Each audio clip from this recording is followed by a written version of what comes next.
Connie summer जो अपनी boring जिंदगी में बस थोड़ा सा एक्साइटमेंट चाहती थी, एक लड़के से मिलने के बाद एक पल की कमजोरी में अपनी जिंदगी की सबसे बड़ी गलती कर बैठी। उसे नहीं पता था कि ये रास्ता उसे ऐसे मोड़ पे ले जाएगा जहाँ से वापस आना नामुमकिन हो जाएगा। ये कहानी है अनफेथफुल मूवी की। मूवी की शुरुआत में हम एक खूबसूरत घर देखते हैं। यहाँ हमारी मुलाकात कॉनी से होती है जो अपने पति एडवर्ड के साथ रहती है। उनका एक 8 साल का बेटा है जिसका नाम चार्ली है। ये तीनों काफी खुश नजर आते हैं, लेकिन एडवर्ड और चार्ली के जाने के बाद हम देखते हैं कि कॉनी अपनी जिंदगी से काफी बोर हो चुकी है। कुछ देर बाद कॉनी शॉपिंग करने शहर जाती है। उसे चार्ली के आने वाले बर्थडे के लिए सामान खरीदना होता है। शॉपिंग करने के बाद जब वह स्टोर से बाहर निकलती है तो मौसम काफी खराब हो जाता है। बहुत तेज हवा चल रही होती है और कॉनी के दोनों हाथों में बैग रहते हैं, जिसकी वजह से तेज हवा में चलना काफी मुश्किल हो जाता है। वह धीरे धीरे आगे बढ़ती है। वही सड़क पर एक लड़का भी काफी बुक्स लेकर आ रहा होता है। कॉनी की टक्कर उस लड़के के साथ हो जाती है और दोनों वहीं गिर जाते हैं। कॉनी के पैर में चोट लग जाती है। वह खड़ी होकर आगे बढ़ती है और टैक्सी रोकने की कोशिश करती है, लेकिन कोई टैक्सी नहीं रोकता। कुछ दूर जाकर वह बैठ जाती है। वह लड़का भी वहाँ आ जाता है। कॉनी उसे टैक्सी रोकवाने को कहती है। वह कोशिश करता है, लेकिन टैक्सी वाला नहीं रोकता। कॉनी के घाव को देखकर वह कहता है कि उसे पहले उस पर पट्टी करनी चाहिए। वह बताता है कि वह उसी अपार्टमेंट में रहता है और कॉनी उसके साथ चल सकती है। कॉनी मान जाती है। अपार्टमेंट में जाकर कॉनी देखती है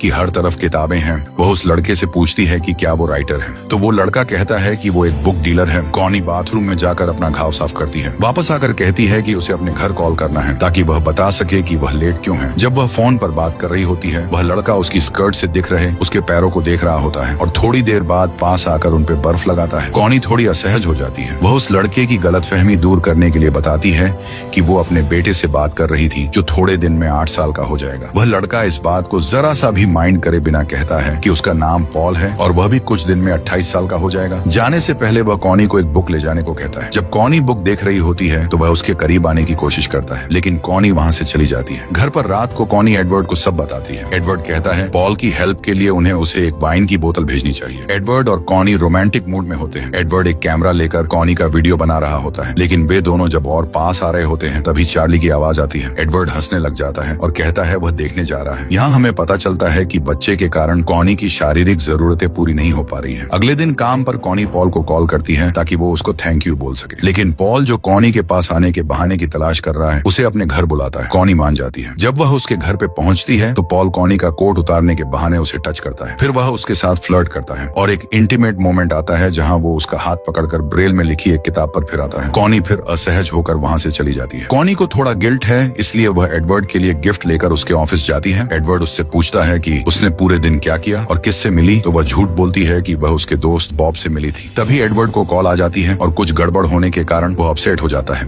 कॉनी वहाँ से निराश होकर चली जाती है। रात को डिनर के बाद एडवर्ड नोटिस करता है कि कॉनी अपने ख्यालों में खोई हुई है। उसे थोड़ा अजीब लगता है, लेकिन वह कुछ नहीं कहता। दरअसल कॉनी पॉल के बारे में ही सोच रही होती है। अगले दिन वो फिर पॉल से मिलने जाती है। वो दोनों डांस करते हैं, लेकिन जैसे ही पॉल उसे किस करने की कोशिश करता है वह फिर से दूर हो जाती है। कॉनी कहती है कि वह शादीशुदा है और यह नहीं कर सकती और वहाँ से चली जाती है, लेकिन अब उसकी शारीरिक इच्छाएं उसके दिमाग पर हावी हो जाती हैं। वह वापस आती है। पॉल भी अब उसको उठा लेता है और बेड पर ले जाता है। वह उसकी बॉडी को टच करता है। कॉनी भी बहुत उत्तेजित हो जाती है। ये सिर्फ फिजिकल चीज के बारे में नहीं है, ये वो तरह का एक्सपीरियंस है जो उसके अंदर कुछ जगा देता है, कुछ ऐसा जो रोजमर्रा की रूटीन, शांत डिनर और एडवर्ड के साथ पोलाइट बातचीत के नीचे दबा हुआ था। घर लौटते वक्त ट्रेन में कॉनी पूरी तरह ओवरवेलमेड लगती है। जो हुआ है उसके बारे में सोचकर वो शर्मा रही है। वह उसी पल को याद कर रही है कि कैसे जब पॉल उसको टच कर रहा था तो उसका शरीर कांप रहा था। वो थोड़ा शॉक में भी है क्योंकि उसे अब भी यकीन नहीं है कि उसने एक अजनबी के साथ ये सब क्यों किया, लेकिन साथ ही वो एक्साइटेड भी है क्योंकि ये सिर्फ लस्ट नहीं था, ये एक इमोशंस का तूफान था जिसे शायद वो खुद भी नहीं जानती थी कि वो अंदर दबा कर रखे हुए थे। उसी दिन एडवर्ड की मुलाकात बॉब से होती है। वह उससे उसकी कॉनी के साथ हुई मीटिंग के बारे में पूछता है, लेकिन बॉब कहता है वो तो काफी दिन से शहर से बाहर था। यह सुनकर एडवर्ड को थोड़ा शक होता है। रात को घर में वह कॉनी से पूछता है कि क्या वो उससे अभी प्यार करती है। कॉनी कहती है कि ये भी कोई पूछने वाली बात है और बोलती है कि अचानक वह ऐसी बात क्यों कर रहा है।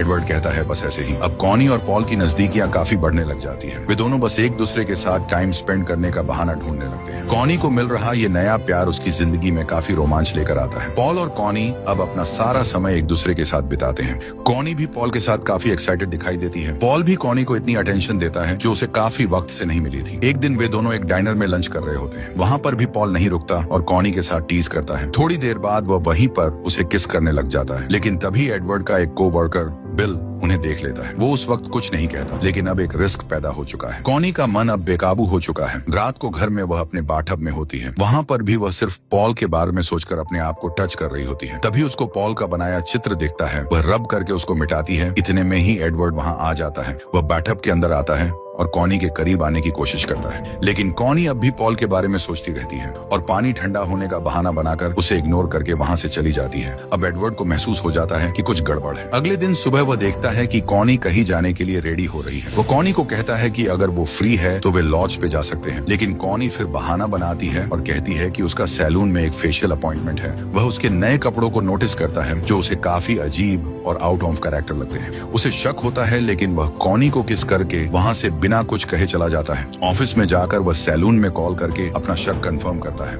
और जब वहाँ से पता चलता है कि उसके नाम से कोई अपॉइंटमेंट है ही नहीं, तो साफ हो जाता है कि कुछ चल रहा है। कॉनी फिर से पॉल से मिलने जा रही होती है। तभी अचानक उसकी मुलाकात उसकी फ्रेंड्स ट्रेसी और सैली से हो जाती है। वो बाहर घूम रही होती है और वो दोनों उसे एक कैफे में ले जाती है। कैफे में वो पॉल को कॉल करके बताती है कि वो अपनी फ्रेंड्स के साथ फंस गई है और नहीं आ पाएगी, लेकिन पॉल पीछे हटने वालों में से नहीं है। वो सीधे कैफे में पहुंच जाता है। वो वॉशरूम स्टॉल में जाता है और कॉनी भी उसके पीछे चली जाती है। पॉल वहीं पर उसे किस करने लग जाता है। कॉनी भी उस मोमेंट के रश में बह जाती है। पॉल उसे वॉशरूम के अंदर ले जाता है। कॉनी को भी अब इस रोमांच में मजा आने लगता है और वे दोनों वही कैफे के बीच शारीरिक संबंध बना लेते हैं। बाद में उसी कॉफी हैंगआउट के दौरान उसकी फ्रेंड ट्रेसी ये बताती है कि कुछ साल पहले उसका भी एक अफेयर था और उसी की वजह से उसकी शादी खत्म हो गई। कॉनी को यह बात अंदर से हिला देता है, जैसे एक वार्निंग जो एक कॉन्फेशन के अंदर छुपी हो। कैफे से निकलकर पॉल और कॉनी फिर से पॉल के अपार्टमेंट में जाते हैं। वहाँ कॉनी उसे कहती है कि उन्हें ये सब बंद कर देना चाहिए, इससे पहले ही कोई हर्ट हो जाए, लेकिन पॉल फिर रोमांटिक बातें करके कॉनी का मूड बना देता है। वह कॉनी के कपड़े उतार देता है और पीछे से उसे पकड़कर किस करने लग जाता है। वे लोग फिर साथ सो जाते हैं। एडवर्ड के ऑफिस में भी हालात बिल्कुल शांत नहीं है। वो अपने एक एम्प्लॉय बिल को निकाल देता है, क्योंकि उसे पता चलता है कि बिल दूसरी कंपनियों में इंटरव्यू दे रहा था और एडवर्ड इसे गद्दारी मानता है। लेकिन बिल वही आदमी है जिसने कॉनी को उस डाइनर में पॉल के साथ देखा था और जाते जाते वो एडवर्ड को ताना मारता है। उसे कहता है कि ऑफिस की लॉयल्टी की चिंता छोड़कर अपने घर की तरफ थोड़ा ध्यान दे। वो कमेंट एडवर्ड को अंदर तक हिला देता है और वो फैसला करता है कि अब वो खुद सच्चाई पता करेगा। वो एक प्राइवेट इन्वेस्टिगेटर हायर करता है जिसका नाम फ्रैंक है। अगले दिन कॉनी फिर से नई ड्रेस लाती है।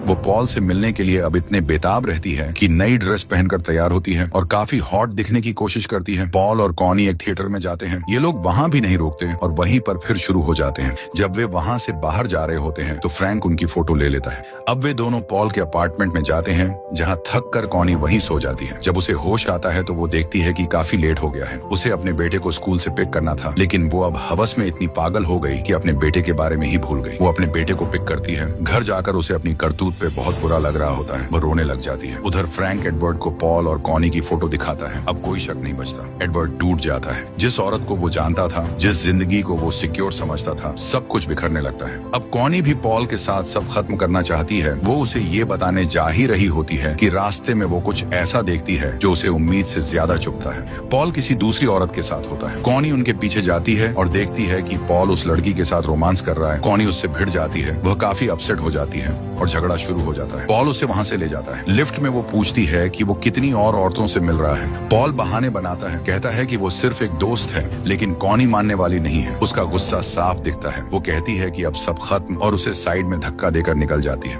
लेकिन पॉल इतनी आसानी से नहीं मानता। वो उसके पीछे जाता है और उसे पकड़ लेता है। वो उसे दूर धकेलने की कोशिश करती है, उसे रुकने की गुहार लगाती है और यहाँ आता है एक डार्क और कॉम्प्लिकेटेड पल जो इमोशनली और मोरली उलझा हुआ है। पॉल वही उसके कपड़े उतार कर उसके साथ जबरदस्ती करता है, जहाँ कॉनी अपनी फीलिंग्स और उसके प्रति अट्रैक्शन के बीच उलझकर आखिरकार पॉल के सामने फिर से झुक जाती है। वहीं हॉलवे में वो फिर हार मान लेती है और वे लोग वहीं पर शारीरिक संबंध बना लेते हैं। थोड़ी देर बाद एडवर्ड पॉल का सामना करने उसके अपार्टमेंट पहुंचता है। वो पॉल से पूछता है कि वो एक शादीशुदा औरत की जिंदगी से क्यों खेल रहा है। वो बताता है कि उनके एक बेटा भी है। पॉल कहता है कि उसे ये सब पता है, लेकिन कॉनी उसे लाइक करती है। पॉल के बेड को देखकर एडवर्ड थोड़ा असहज होता है। वहीं पर उसे वो स्नो ग्लोब दिखाई देता है जो उसने कभी कॉनी को दिया था, एडवर्ड अंदर से टूट जाता है। वो स्नो ग्लोब उनकी जिंदगी, उनके परिवार का सिंबल था और अब वो उस आदमी के पास है जिसने उसकी जिंदगी खराब कर दी। गुस्से में आकर एडवर्ड उस ग्लोब को उठाता है और पॉल पर जोर से वार करता है। उसकी खोपड़ी फट जाती है और उसके सर से खून बहने लग जाता है और वो वहीं गिरकर मर जाता है। एडवर्ड जब होश संभालता है तो हर सबूत मिटाने की कोशिश करता है। वह अपनी फिंगरप्रिंट के निशान साफ करता है, फर्श पर खून को साफ करता है, पॉल को एक रग में लपेटता है। तभी वो पॉल के आंसरिंग मशीन पर कॉनी की आवाज सुनता है, जहां उसने कॉल करके ऑफिशियली अफेयर खत्म करने की बात कही थी। एडवर्ड उसे डिलीट कर देता है। वो पॉल की लाश को अपनी कार के ट्रंक में डालता है और बाद में रात को एक लैंडफिल में जाता है और पॉल की लाश को वहां फेंक देता है। कुछ दिनों बाद दो डिटेक्टिव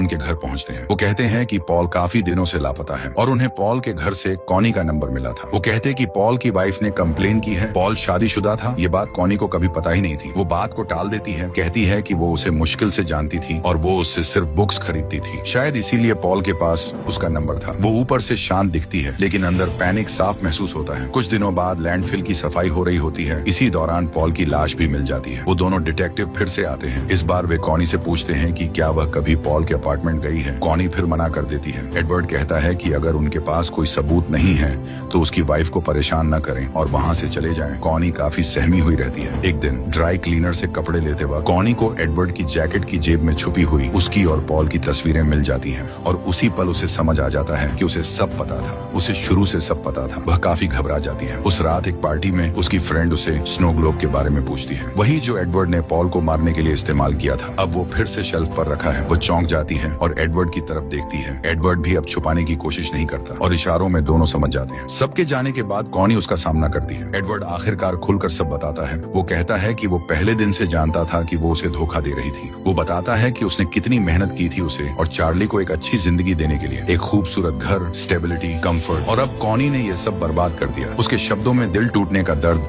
साफ महसूस होता है। फिर वो बताता है कि जब उसे पता चला तो वो इतना टूट चुका था कि वो पॉल को नहीं बल्कि उसे मारना चाहता था। ये सुनकर कॉनी को काफी बड़ा धक्का लगता है। अगले कुछ दिन भारी खामोशी में गुजरते हैं लेकिन फिर कॉनी को स्नो ग्लोब में एक छुपा हुआ हिस्सा मिलता है। उसके अंदर उसे एक पुरानी तस्वीर मिलती है। उसमें वो, एडवर्ड और छोटा सा बेबी चार्ली है। उस पर एक छोटा सा हाथ से लिखा नोट होता है, मेरी खूबसूरत पत्नी के लिए मेरे हर दिन का सबसे अच्छा हिस्सा। वो मैसेज उसके दिल को छू जाता है। उसे उस एडवर्ड की याद दिलाता है जो पहले था, जब सब कुछ गलत नहीं हुआ था। और उसी पल कॉनी एक फैसला करती है। वो सारी तस्वीरें जलाकर सारा सबूत खत्म कर देती है। तभी एडवर्ड भी वहां आ जाता है और उससे कहता है कि वो खुद को पुलिस के हवाले कर देगा। वो नतीजों का सामना करने के लिए तैयार है लेकिन कॉनी उसे रोक लेती है। वो नहीं चाहती कि उनकी जिंदगी इस तरह खत्म हो। वो अपने परिवार को बचाने का फैसला करती है। किसी तरह वो फिर से नॉर्मल होने की कोशिश करते हैं। बाहर से ऐसा लगता है जैसे कुछ हुआ ही नहीं। डांस करते वक्त वो दोनों रोते हुए एक दूसरे को किस करते हैं। कोई नहीं जान पाएगा उस तूफान के बारे में जिससे वो मुश्किल से बचकर निकले हैं। फिर एक शाम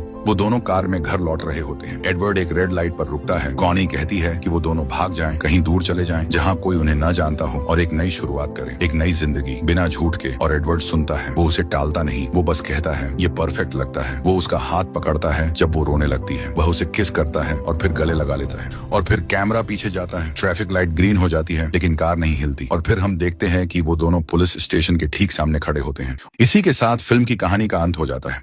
अगर आपको ये वीडियो पसंद आया तो इसे लाइक करें और ऐसी ही और मूवीज के लिए चैनल को सब्सक्राइब करना न भूलें।